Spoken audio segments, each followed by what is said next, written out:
కాళేశ్వరంను సిబిఐకి అప్పగించి మంచి పని చేశారన్నారు బీజేపీ ఎంపీ ఈటెల రాజేందర్. కాళేశ్వరం అవినీతిపై కాంగ్రెస్ సర్కార్కు చేతగాదని ముందే తెలుసన్నారు.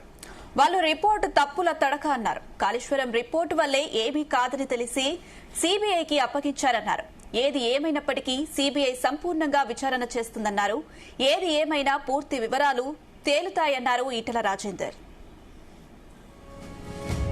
మంచి పని చేసిండ్రు, వాళ్ళకు చేత కాదని తెలుసు, వాళ్ళ రిపోర్టు తప్పుల తడకని తెలుసు, వాళ్ళ రిపోర్టు నిలవదనేది వాళ్ళకి అర్థమైంది కాబట్టి ఇవాళ వాళ్ళు డిజైన్ చేసుకోవడం కోసం ఈ పని చేశారు. ఏది ఏమైనప్పటికీ కూడా ఖచ్చితంగా సిబిఐ సంపూర్ణంగా ఎంక్వైరీ చేస్తాయి. దాన్ని జరిగిన అక్రమాలను వినిపిస్తారనే విశ్వాసం మాకు. మంచి పని చేసిండ్రు, వాళ్ళకు చేత కాదని తెలుసు, వాళ్ళ రిపోర్టు తప్పుల తడకని తెలుసు, వాళ్ళ రిపోర్టు నిలవదనేది వాళ్ళకి అర్థమైంది కాబట్టి ఇవాళ వాళ్ళు డిజైన్ చేసుకోవడం కోసం ఈ పని చేశారు. ఏది ఏమైనప్పటికీ కూడా ఖచ్చితంగా సిబిఐ సంపూర్ణంగా ఎంక్వైరీ చేస్తాయి. దాన్ని జరిగిన అక్రమాలను వినిపిస్తారనే విశ్వాసం మాకు. కాళేశ్వరంను సిబిఐకు అప్పగించి మంచి పని చేశారన్నారు బీజేపీ ఎంపీ ఈటెల రాజేందర్. కాళేశ్వరం అవినీతిపై కాంగ్రెస్ సర్కార్కు చేత కాదని ముందే తెలుసన్నారు. వాళ్ళ రిపోర్టు తప్పుల తడక అన్నారు. కాళేశ్వరం రిపోర్టు వల్లే ఏమీ కాదని తెలిసే సిబిఐకి అప్పగించారన్నారు. ఏది ఏమైనప్పటికీ సిబిఐ సంపూర్ణంగా విచారణ చేస్తుందన్నారు. ఏది ఏమైనా పూర్తి వివరాలు తెలుస్తాయన్నారు ఈటెల రాజేందర్. రైట్, ఇదే అంశానికి సంబంధించి మరిన్ని అప్డేట్స్ మా చీఫ్ న్యూస్ కోఆర్డినేటర్ రాధాకృష్ణ అందిస్తారు. S Radhakrishna. Good afternoon Anusha. Kaleshwaram project సంబంధించి కాళేశ్వరం ప్రాజెక్టు అవకతవకలు జరిగాయి అంటూ కాంగ్రెస్ పార్టీ సిబిఐకి అప్పగించడం పట్ల ఈటెల రాజేందర్, ప్రస్తుతం మల్కాజ్గిరి ఎంపీగా ఉన్నటువంటి ఈటెల రాజేందర్, అదే విధంగా గతంలో అంటే ఆర్థిక శాఖ మంత్రిగా ఉండేది కాళేశ్వరం నిర్మాణ సమయంలో. సో ఆర్థిక శాఖ మంత్రిగా ఉన్నటువంటి ఈటెల రాజేందర్ ప్రస్తుతం సిబిఐ విచారణ పైన రెస్పాండ్ అయ్యారు. సో కాళేశ్వరం ప్రాజెక్టు ఏం జరగలేదు కాబట్టి అన్ని తెలుసుకొని అందులో ఏమి విషయం లేదు కాబట్టి ఇప్పుడు సిబిఐకి అప్పగించిందని చెప్పేసి ఈటెల రాజేందర్ మాట్లాడడం సంచలనంగా మారింది. అయితే మరోవైపు సిబిఐ విచారణతో అసలు విషయాలు బయటకు వస్తాయి. ఏం జరిగింది అనే దానిపైన ఖచ్చితంగా విచారణ తేలుతుందని చెప్పేసి కూడా ఈటెల రాజేందర్ చెప్పుకుంటూ వచ్చారు. అయితే గత కొద్ది రోజులుగా కూడా మొత్తం కాళేశ్వరం చుట్టే రాష్ట్ర రాజకీయాలు తిరుగుతున్నాయని చెప్పవచ్చు. ఎందుకంటే ఎప్పుడైతే జస్టిస్ పినాకిని ప్రభుత్వానికి నివేదిక సమర్పించారో అప్పటి నుంచి కూడా అన్ని రాజకీయ పార్టీల మధ్య ఈ యొక్క కాళేశ్వరం ప్రాజెక్టు సంబంధించి మొత్తంగా కూడా రాజకీయం కొనసాగుతుందని చెప్పవచ్చు. ముఖ్యంగా కాంగ్రెస్ టీఆర్ఎస్ మధ్య రోజుకొకసారి ఈ కాళేశ్వరం ప్రాజెక్టు పై మాటల విషయం కొనసాగుతూ ఉంది. ఇలాంటి నేపథ్యంలో ఇప్పుడు తాజాగా సిబిఐకి విచారణకు అప్పచెప్పడంతో మొత్తం కూడా రాష్ట్ర రాజకీయాలు మరొక మలుపు తిరిగాయని చెప్పవచ్చు. ఎందుకంటే కాంగ్రెస్ ప్రభుత్వము సిట్టు లేకపోతే సిఐడి ఏసీబీ ద్వారా విచారణ జరిపిస్తుందని చెప్పేసి మొదట భావించినప్పటికీ కానీ అనూహ్యంగా నిన్న శాసనసభలో రేవంత్ ప్రభుత్వము సిబిఐ విచారణ చేస్తే బాగుంటుంది అని చెప్పేసి ఫైనల్ గా ఒక నిర్ణయానికి రావడం, అసెంబ్లీలో తీర్మానం చేయడం చూస్తూ ఉంటే మొత్తం ప్రస్తుతం ఈ వ్యవహారం అంతా కేంద్రం చేతిలో ఉంది. అయితే కేంద్రం నెక్స్ట్ సిబిఐ విషయంలో ఏం చేస్తుంది, ఏం జరగబోతుంది అనేది మాత్రం ఆసక్తిగా మారింది. అయితే ఇందులో మొత్తంగా కూడా ఈ కాళేశ్వరం సంబంధించి ప్రస్తుతం మల్కాజ్గిరి ఎంపీగా ఉన్నటువంటి ఈటెల రాజేందర్ బీజేపీ పార్టీ తరఫున ప్రాతినిధ్యం వహిస్తున్నాడు.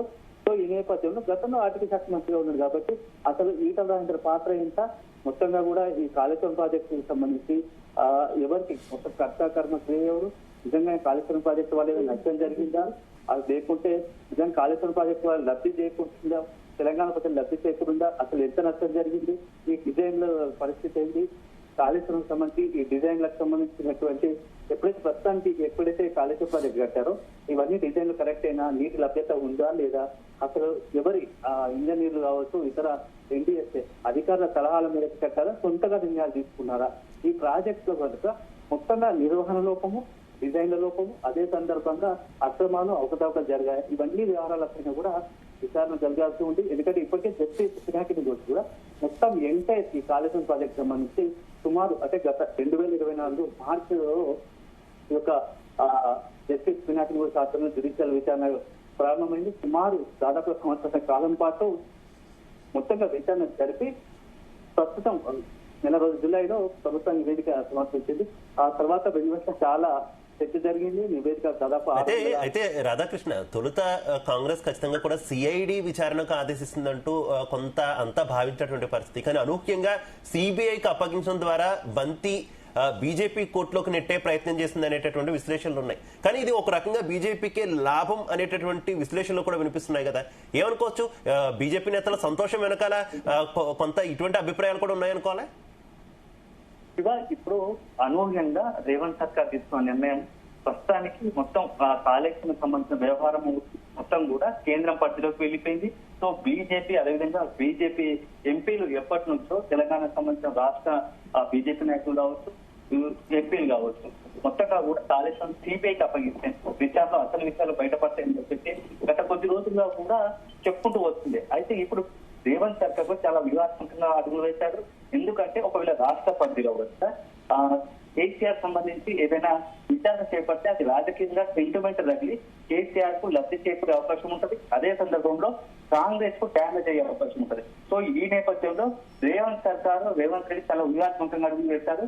తన చేతిలో ఉండి తన చేతికి మర్చినట్టకుండానే కేసీఆర్ ను పొలిటికల్ గా దెబ్బతీయాలనే ఒక ఆలోచనలో భాగంగా ప్రస్తుతం మొత్తంగా కూడా సిబిఐ విచారణకు ప్లాన్ చేసినట్టుగా తెలుస్తోంది. ఎందుకంటే కేంద్రం గత కొద్ది రోజులుగా బీఆర్ఎస్ బీజేపీ ఒక్కటే చేస్తున్నాయి కాబట్టి సెంట్రల్ లో కనుక బీజేపీ ఏ నిర్ణయం తీసుకున్నా దాన్ని కాంగ్రెస్ రేవంత్ పొలిటికల్ గా అడ్వాంటేజ్ తీసుకోవాలని ఒక ఆలోచనలో ఉన్నట్టుగా తెలుస్తోంది. ఎందుకంటే ఒకవేళ సిబిఐ విచారణ ఏం జరగకపోతే బీఆర్ఎస్ బీజేపీలు ఒకటే అని, ఒకవేళ కనుక ఈ సిబిఐ కనుక ఏదైనా విచారణ జరిపి చర్యలు తీసుకుంటే మాత్రం ఖచ్చితంగా అది అల్టిమేట్ గా రాజకీయంగా రేవంత్ ఉపయోగపడుతుందని చెప్పేసి ఒక భావంలో కాంగ్రెస్ పార్టీ ఉన్నట్టు తెలిసింది. అందుకోసమే ఈ యొక్క సిబిఐ విచారణ జరిపినట్టుగా తెలుస్తోంది. మొత్తంగా వ్యవహారం మాత్రం సిబిఐకి చేరడంతో రాష్ట్ర రాజకీయాలు అనూహ్యంగా మారబోతున్నాయి. ఎప్పుడు ఎలాంటి అభివృద్ధి తీసుకునే అవకాశం ఉంటుందో చూడాలి. ఎందుకంటే వన్స్ సిబిఐ కనుక రంగంలోకి దిగితే రాష్ట్ర రాజకీయాలు మాత్రం ఒక అసాధారణంగా మార్పు రావడం ఖాయం అనిపిస్తాం. ఎందుకంటే విచారణ మొదలు పెడితే ఎక్కడి నుంచి, ఎందుకంటే జస్టిస్ పినాకిని కోసం నివేదిక ఇచ్చారు కాబట్టి ఆ నివేదిక ఆధారంగా అధికారులు కావచ్చు, ఐఏఎస్ అధికారులు, ప్రస్తుతానికి ఉన్నటువంటి ఐఏఎస్ అధికారులు, మాజీ ఐఏఎస్ అధికారులు, ఇంజనీర్లు, రిటైర్డ్ ఇంజనీర్లు, అదేవిధంగా రాజకీయ నాయకులు ప్రముఖంగా వ్యవహరించినటువంటి వీళ్ళందరూ అయితే ఎన్నికల వ్యవహారంలో ఇద్దరు కీలక వ్యక్తుల చుట్టూ తిరుగుతుంది. అది మాజీ ముఖ్యమంత్రి బీఆర్ఎస్ అధినేత కేసీఆర్, రెండవది మాజీ అప్పుడు తాగునీటి శాఖ పారుదల శాఖ మంత్రిగా పనిచేసినటువంటి సిద్దిపేట ఎమ్మెల్యే హరీష్ రావు. ఈ ఇద్దరు వ్యక్తుల చుట్టే రాజకీయం జరుగుతున్న నేపథ్యంలో ఏం జరుగుతుంది, ఎలా జరుగుతుంది, మొత్తం వ్యవహారం ఎలాంటి టర్న్ తీసుకోబోతున్నాం మాత్రం ఆసక్తిగా ఉన్నది.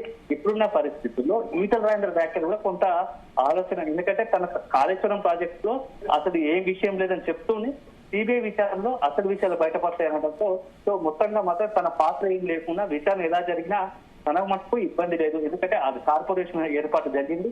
ఆ కార్పొరేషన్ కి సంబంధించి ఆర్థిక శాఖ కార్పొరేషన్ సంబంధం లేదని చెప్పేసి జస్టిస్ పినాకిని ఘోష్ ముందు విచారణ ముందే తేడతెల్లం చేశారు. తను స్పష్టంగా తన వివరణ ఇస్తున్నారు. కాబట్టి సో మొత్తంగా ఇక కేసీఆర్, హరీష్ రావు చుట్టే, అదేవిధంగా ఐఏఎస్ అధికారులు చుట్టే ఈ వ్యవహారం తిరిగే అవకాశం స్పష్టంగా కనపడతా ఉంది. Right, okay, thank you Radhakrishna.